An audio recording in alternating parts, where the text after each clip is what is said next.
Coming up in the news, a small supply of COVID-19 vaccines donated to the country.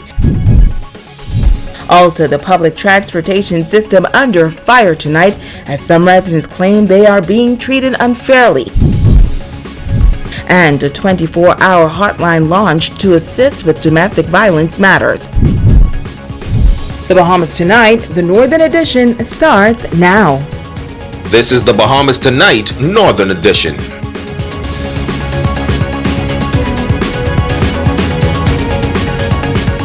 Good evening, Bahamas. I'm Shoshana Rowe-Parkinson. As always, it is so great to have you with us. Topping news this evening, the Bahamas has received 3,496 doses of the COVID-19 AstraZeneca vaccine, a donation from the British Overseas Territories of Montserrat and Anguilla, with the assistance of United Kingdom High Commissioner Sarah Dixon.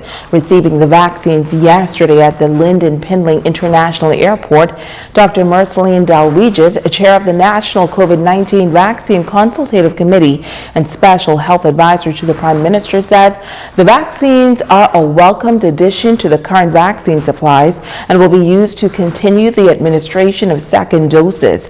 Dalweges also expressing deep appreciation to the governments and the people of Montserrat and Anguilla and the United Kingdom for the much-needed support. She also thanked the Pan American Health Organization for helping to coordinate this effort.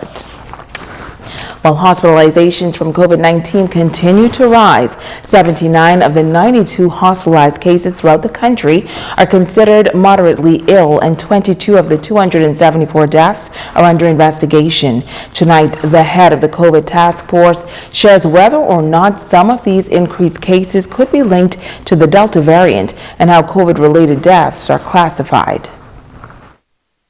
The Ryan Memorial Hospital is filling up with persons affected by COVID-19. Over the past few days, the island has experienced double digits, except for Wednesday, which according to the latest dashboard showed 7 new cases. But the amount of deaths as it relates to COVID-19 is concerning. 274, of which 63 are non-COVID deaths, and 22 are still under investigation. Among the cases being investigated is that of a Grand Bahama woman who tested positive for COVID last week and died on Tuesday. That has to be fully investigated. We do our review here. Some cases are clear-cut. Some cases, basically, you have persons who have comorbids, meaning that they are overweight, they have hypertension, they have diabetes, or they have some other problem that may have contributed to their death. In the nation's capital, an appeal by Princess Margaret Hospital has been made to the public for the collection of their deceased loved ones from the hospital's morgue. But local health officials say that this is not a challenge for Grand Bahama at this time. Dr. Bartlett says that new variants have also been confirmed in the Bahamas, including the Alpha and Iota. We asked the head of the COVID task force if any of these new cases are suspected as the Delta variant. For me, the way it is behaving, it acts like, smells like, walks like. So I would be surprised if it is not picked up as being a Delta virus. And one of the approaches that we're using as a task force in Grand Bahama is, until proven otherwise, we do have the Delta variant amongst us. The test samples that have been sent out nationally have been labeled as variant. We've been having variants actually within our population since as early as January. And while the health experts in Nassau believe that the rise in cases may have much to do with the Independence holiday, Dr. Bartlett says that remains to be seen. We do not have a clear-cut association with that because the cases, they preceded the Independence holiday. How much it contributes to it, again, we're still doing the analysis with that. But the medical professionals are still pushing the message of vaccinations. The only problem is, with a limited batch of vaccines in the country, they're now focusing on persons who need the second jab. What we're trying to do is encourage those persons who are missing the second dose, some of them are even beyond 12 weeks. And the thing is, you're still going to get some benefits from doing it after that. So the outliers and the persons who have passed time frame or past their appointment, we're trying to get those to come back to complete their vaccinations. And he says whether we consider this the third or fourth wave, the significant increase in COVID numbers means more hospitalizations where some people will have a poor outcome. And this is why he continues to remind the public that we are in a pandemic and following the safety protocols could be the difference between life and death. In other news, the Department of Social Services relaunching its national 24-hour hotline service on Grand Bahama. Acting Deputy Director for the Northern Bahamas District says the hotline will be manned by a pool of trained individuals to assist with domestic violence and shelter matters in addition to social outreach. Remiko Knowles has more. The 24-hour hotline will be fully operational on Friday, July 23rd. Acting Deputy Director with the Department of Social Services, Charlamagne Fernandez, says it gives them great pleasure to reintroduce the service to Grand Bahama. Because we see on a daily basis that persons in these communities are suffering a tremendous amount of stress and strain, more than the ordinary stresses of life. Their situations are being severely impacted by Hurricane Dorian. We're still feeling the effects of that and will do so for a while yet. And that, of course, is being compounded by the COVID-19 pandemic, which is ongoing. Chief Welfare Officer and Manager of the National Hotline, Jody Burrows, says the service is long overdue, as many people in the district are still traumatized in the aftermath of Hurricane Dorian and the pandemic. The hotline will address a myriad of issues. Domestic violence, child abuse protection matters, suicide threats, attempts, emergency temporary housing, trafficking in persons or smuggling persons.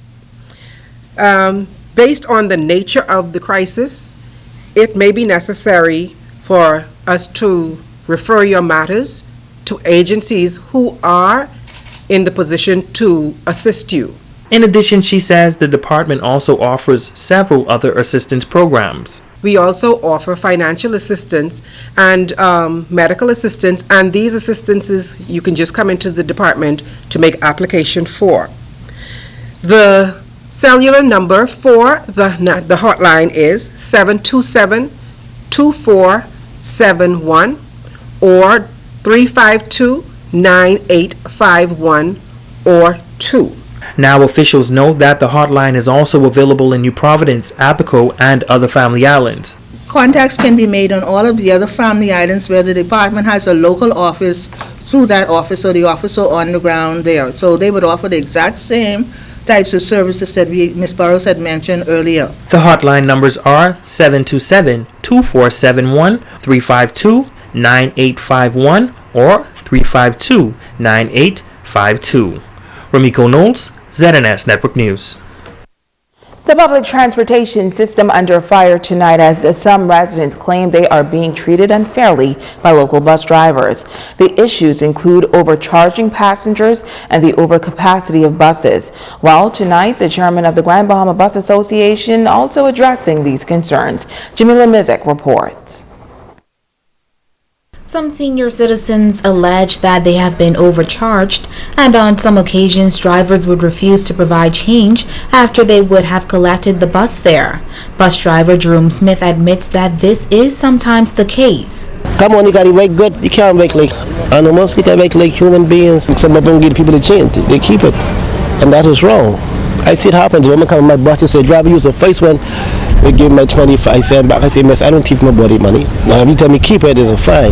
But I know some people ain't working. Some people can, they get a pension from national insurance. But you got people can live, them old people. Sometimes some of them charging old people $1.75. I don't do that. The senior people, I charge them $1 a piece.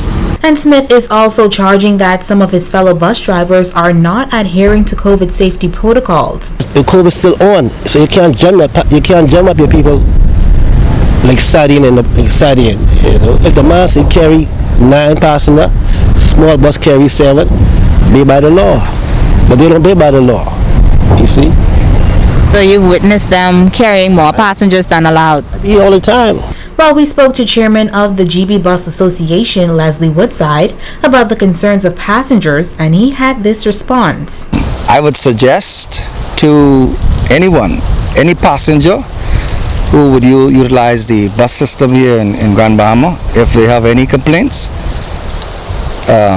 to get the number of that particular bus, the license plate, not the number that is on the bus itself, because there are several buses that have the same number, same route.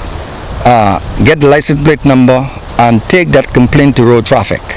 He explains the protocols for bus drivers at this time. If your bus carries a maximum of 15 passengers in this COVID environment, then you ask by the authorities to half that. Take 6 or 7 persons, make sure that they are seated distance apart, make sure that they sanitize before they come into the bus, and make sure that they pay their fees, because we have a complaint that passengers wanted free ride, and that can't happen. Woodside is discouraging bus drivers who are taking more passengers than allowed to discontinue doing so in order to protect themselves and their passengers. As for the complaints of overcharging from senior citizens, the bus fee is $1.25 from bus stop to bus stop. Senior citizen, anyone over 60 years of age, and particularly if they produce their national insurance senior citizen card, they are to be charged $1 and not $1.25. If they give you $2, for heaven's sake, give them back their $1 back. I would say to passengers as well, there's a taxi line there on the bus, right in front of the bus stop. If you have to go to a particular place, the bus is scheduled to go from bus stop to bus stop, not to your home. If the bus driver, you ask the bus driver to take you to your home, and he charge you a fee that is more than $1.25, there's nothing we can do with that. Jamila Mizik, ZNS Network News. Thanks, Jamila. Now on to a lighter note. Local producers and artisans are celebrating the success of the farmers market. The concept, introduced to the Grand Bahama community just a few weeks ago, is reaping dividends. Italia Hall reports. Some 48 vendors taking part in the Our Garden Farmers Market Fest, the monthly initiative taking place on the community park on the Princess Lawn. Member of Parliament for Central Grand Bahama, the Honorable Iram Lewis says it's all about empowering Bahamians.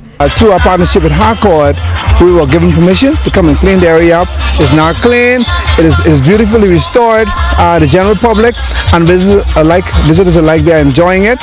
And we thought about what a more appropriate place.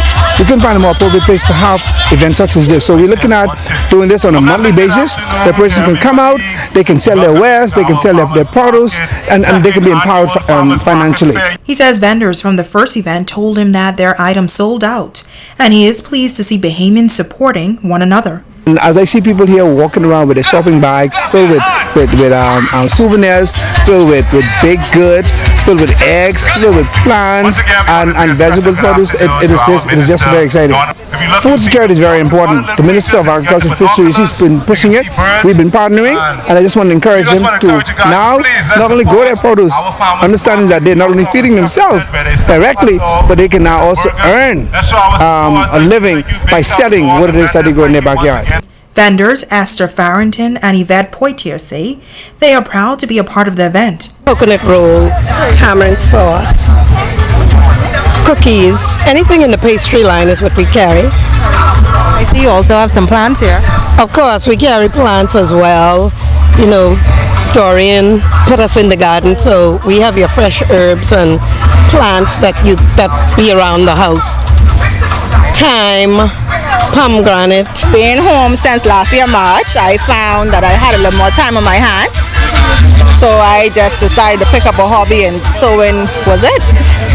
And it feels great to be on here. I wasn't expecting this much vendors, but it's really nice. The support has been coming in slowly, but it's picking up. Italia Hall, ZNS Network News.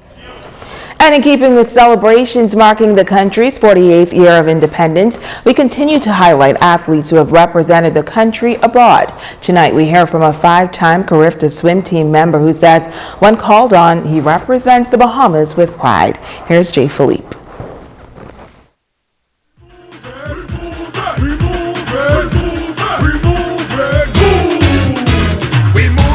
Romel Ferguson has been on the national scene since the age of 11. He first started swimming at the YMCA pool in his early childhood years. With more and more repetition, he then grew to love the sport. He now attends St. Leo University in Tampa, Florida as a member of their aquatics team. Ferguson has represented the Bahamas on a number of junior national teams. He shares what it means to compete as a young Bahamian athlete. Words can't describe that feeling. That's just a different feeling, especially when you know your family, even people you don't know, watching you on TV, like compete and go hard. That's just, words can't describe that feeling. But the best word I can find to describe that feeling is just nerve-wracking. It's just exciting. Swimming has afforded Ferguson with many opportunities. Even during the summer break away from school, he continues to train 6 days a week at the pool. He says his commitment towards excellence is what drives him. I made the Carifta team 5 times. The feeling, the first Carifta feeling, it's like winning. Well, I don't know what it feels like to win a championship, but from what I see, it's like winning, say, an NBA championship. That's the best comparison I can make to making your first Carifta. But making 5 Carifta teams, getting an individual medal, getting relay medals, getting some very good times. It's a dream come true for most kids inspired to make Carifta teams, and CCCAN teams are that too. And then from CCCAN you can make UANA, you can make Olympics, Pan Am, stuff like that. Ferguson also offered some advice to young aspiring athletes on what it takes to get to the next level. Always positive thoughts, never think negative. If you think negative, then obviously your body will follow the negative thoughts. Always keep positive. And I just want to say, all this wouldn't be possible if it wasn't for the late Coach Bell. Coach Bell not only taught us how to be physically fit, but he taught us the mental aspect of being an athlete. You never give up, always be determined. You will fail, that's a part of life, but don't let that set you back. Always think positive and keep moving forward. Romel Ferguson will be returning to St. Leo University for the fall semester as a sophomore with hopes of becoming an All-American this upcoming year. But for now, let's celebrate the 5-time Carifta team member for the impact he has had in the sport as we celebrate 48 years as an independent country.